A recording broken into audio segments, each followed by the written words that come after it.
Hi guys, share ko lang yung medical ko during K1 visa process. Ah, Nag-check-in ako sa hotel, sa Paragon Tower Hotel, katabi lang ng St. Luke's. Siguro mga wala mang 1 minute yung lakad, basta katabi lang siya, kaharap lang siya. So nag-check-in ako doon ng mga 3 days, ganon. Kasi expect ko is 2 days lang ako medical, June 19 and 20, medical ko, which is Thursday yon and Friday. So, yun nga. Ang first day ko is June 19, maaga. I think 6:30. I know, it's 8 o'clock. Pero, before 8 nandun na ako. Siguro mga 7:30 nandun na ako. Kasi pipila pa. Yung iba maaga, 6 a.m. nandun na. Minsan 5 a.m. nandun na. Kasi malayo sila eh. Ako kasi naka-check-in ako. So, alam ko yung oras. At saka nagtanong ako before my medical. Nagtanong ako sa guard kung anong oras pwede mag-wait. Sabi niya, 30 minutes before is enough ang waiting doon. Tapos, pinapasok na ako sa loob. Tapos, binigyan ako ng number. Doon ako sa loob nag-wait doon sa mismong St. Luke's. Tapos, ano na yun, biometrics, interview, gano'n, doon sa initial. Tapos, bibigyan ka ng papers to fill out. I think signature lang yon. And then, ang first step ko noon is, photo capturing. Pinaakit na ako sa taas, sundan ko na yung papel na binigay nila, kung ano yung step by step. And then, natapos ako doon mga 1 p.m. lunch. Nag-antay kasi ako sa x-ray ko. Pero, after lahat ng mga step, ano lang yan physical exam. Physical exam, sa mata, sa blood test. Tapos, tinanong ako kung nagpa-igra na ako. Kasi, sa una pa lang, kinuha nila yung IGRA test ko. Kasi nagpa-IGRA na ako sa doctor ko eh. Kasi nagpaalaga ako dahil yun nga nag-medication ako sa lungs. So, automatic ma-IGRA na ako nun. Yun, positive. And then, yung IGRA ko is positive. Tapos yun, kinuha nila. Tapos hindi na nila ako inigra. Sayang nga eh, kasi hindi ko makuha yung pinambayad ko sa IGRA. Parang nalugi yata ako. Kasi ang mahal kasi ng IGRA ko sa labas ng clinic nasa 6,000. 'Di ba? Hindi nila niles yun sa bill ko. Kasi ano yun. Pero kinonsern ko yun sa kanila, sa management. Makakalas ba ako ng bill kasi may IGRA na ako sa labas. Ganyan. Ay ma'am, hindi po. Ganun na po talaga yung medical fee. 28K. 28,000 plus. Yun. Tapos yun, okay, no choice ako kundi Pero okay na din. Kasi 'di ba, package na daw kasi yun eh. Masakit din kasi ang kuhaan ka ng IGRA kasi ang daming dugo, ilang tube yun. 5 tube ba yun o 4? So, yun, okay na rin kasi at least konting dugo lang kinuha sa akin, yung blood test lang, yung regular. So, yun, after blood test ko, proceed na ako sa x-ray. Pinakalas yung x-ray. So, pumunta na ako sa x-ray. Hinanapan ako doon ng old x-ray kasi meron nga akong history, ganyan-ganyan. Nag-medication ako. Hinanap sa akin, buti may dala akong x-ray film na old na 2018. Yun yung old ang hinahanap nila. Kasi yung nakuha ko is yung picture lang siya na x-ray. Hindi nila tinatanggap yun. Tapos recent pa. Buti na lang yung old x-ray ko nadala is film talaga. Hindi ko kasi alam yun eh. So, yun. Kasi inaano nila yan, kino-compare nila yan sa yung recent x-ray mo, tapos yung Kasi pag once na medication ka before, kung may spotting ka, maselan sila, konting spot lang, sputum ka na. Yun, nag-pray pa din ako na sana hindi ako sputum, pero wala eh. Sputum tayo kasi, yun nga, may scar tayo, at saka ako yung medication, so automatic na pala yun. Pray harder pa ako na sana hindi ako ma-sputum. Tapos 1 hour yata ako nag-antay sa kanila ng x-ray ko. Kasi sabi, makukuha ko na agad daw yung x-ray. Tapos yun, sputum ako, pinabalik ako ng June 23, 25, 26. Binigyan ako ng schedule, yung papel.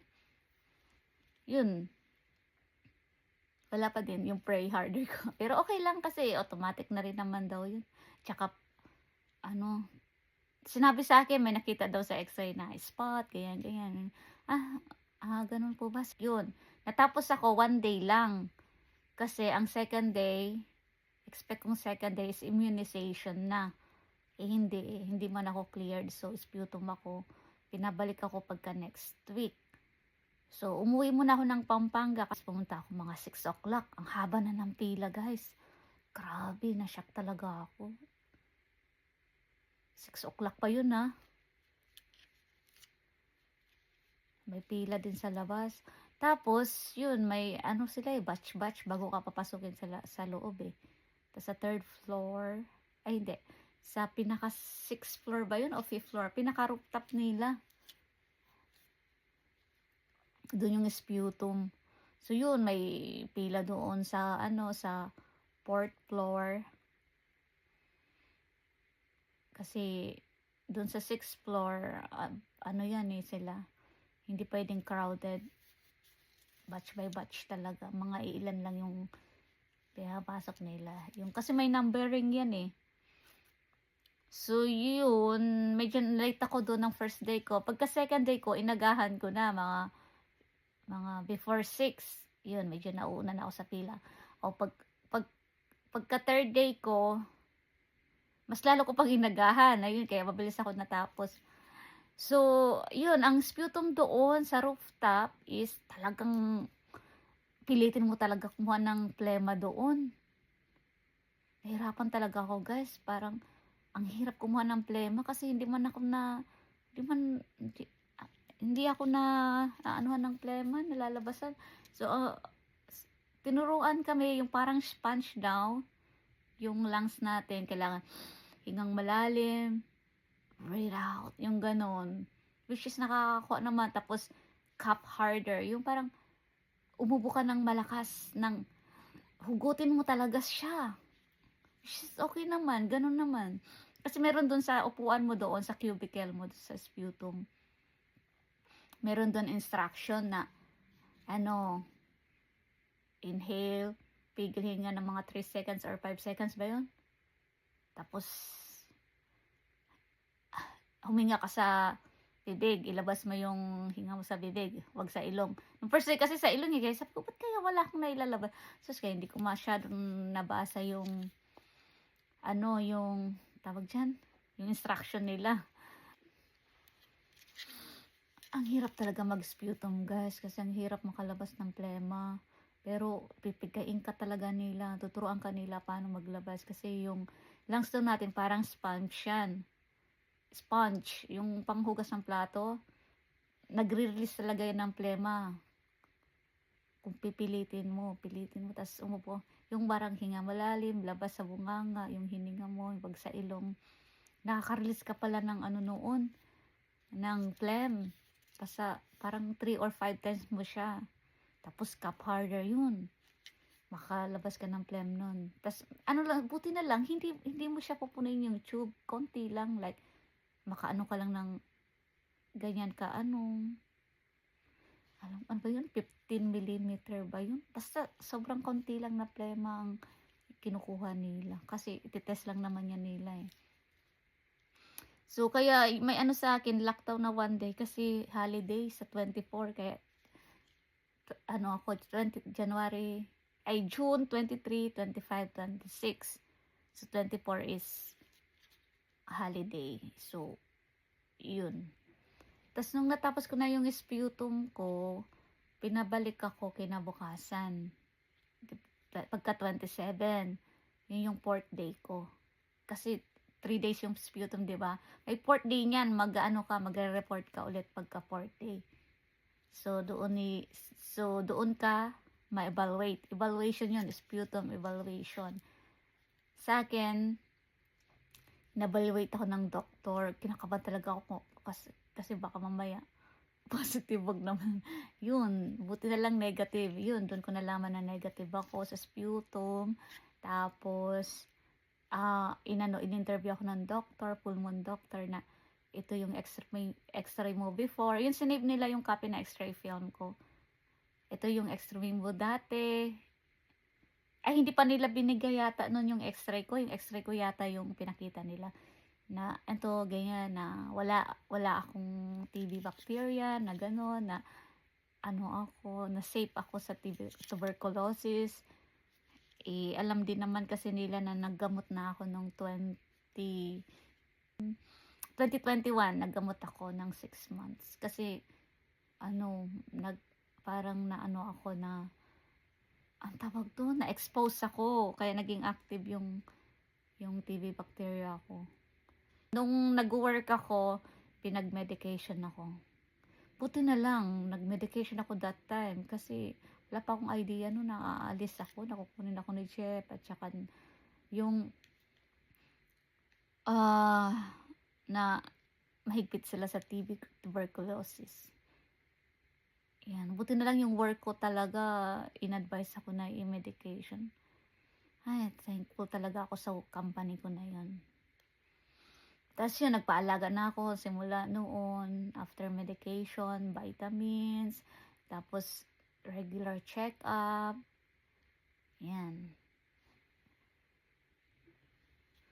Yun, sa evaluation ko doon sa doctor, yun nga, okay naman, good na ako. Tapos, in-interview lang ako yung mga yes or no question na naninigarilyo ka ba, umiinom ka ba ng alak, kung ano-ano pa kung may kasama ka bang nagme-medication sa bahay, ganun. Kasi iniisip nila baka mahawan ako ulit or what, di ba? Yun lang, may interview lang, tapos yun, good to go na ako. Nung time na yun, hindi ko pa dala, wala pa akong tawag doon, wala akong dala abstract medical certificate. May dala akong medical certificate, pero hindi kasi nila in-accept yun. Ang gusto nila, full details ng medical certificate ko nung nag-medication ako, which is kung ano yung gamot, ano yung height, ano yung weight ko noon. Basta full details, specific details. So, yung time na wala akong dala, which is, binigyan ako ng request ng doctor. Kasi yun naman talaga ang requirements din ng doctor ko dito sa Angeles.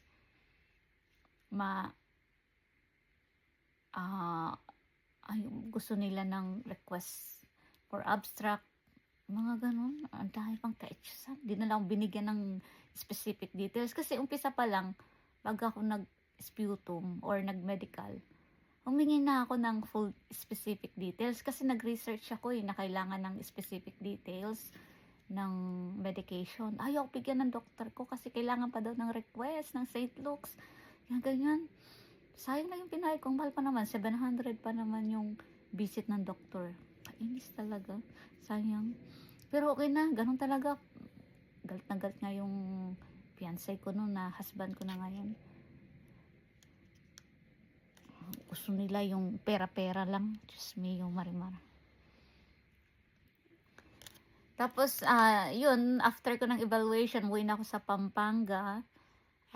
Kumuha ako agad ng abstract medical, yung specific details, kasi meron akong request ng St. Luke's. Yun, in-email ko na lang.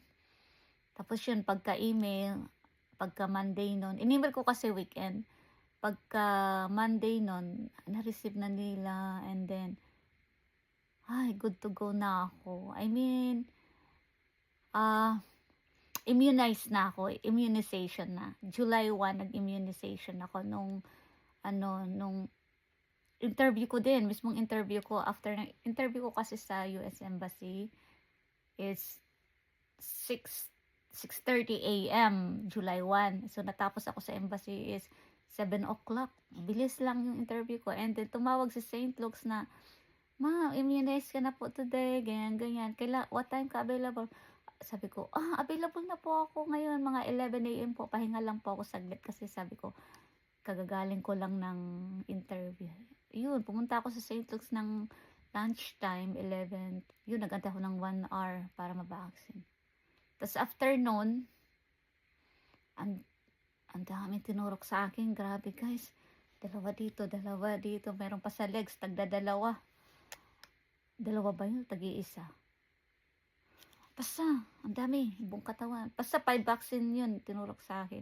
Tapos yun, umuwi na ako ng hotel agad. Naglakad lang ako kasi malapit lang naman yung Grand Rivera sa St. Luke's. Parang 5 minutes walk lang yata. Yun o 8 minutes walk. Kasi diretso lang yun eh. Parang 10 minutes, 8 to 10 minutes walk. Yun, nagpahinga ako, natulog ako kasi para akong nilalagnat. Ano kasi, yung effect ng gamot, ng vaccine. Ang dami ba naman? 5? Matapang. Kaya, tinulog ko muna tapos, nag, yun, after ko mag-immunize, umuwi ako ng hotel, natulog ako kasi sumama yung pakiramdam ko. Para akong mainit na nag-chill sa epekto ng gamot. Ay, after ko pala ng vaccination doon, pinag-antay muna ako ng 30 minutes kung may side effect ba yung gamot, kung anong mangyari sa akin, ganyan. Nag-aantay talaga nila doon. Tapos yun, wala naman, ano lang, parang pagod lang ako, yun. Pagkabalik ko sa hotel, tulog ako agad. Tapos yun, kinabukasan na ako nag-check out kasi ang sama talaga ng pakiramdam ko nung araw na yon after kong ma-vaccine.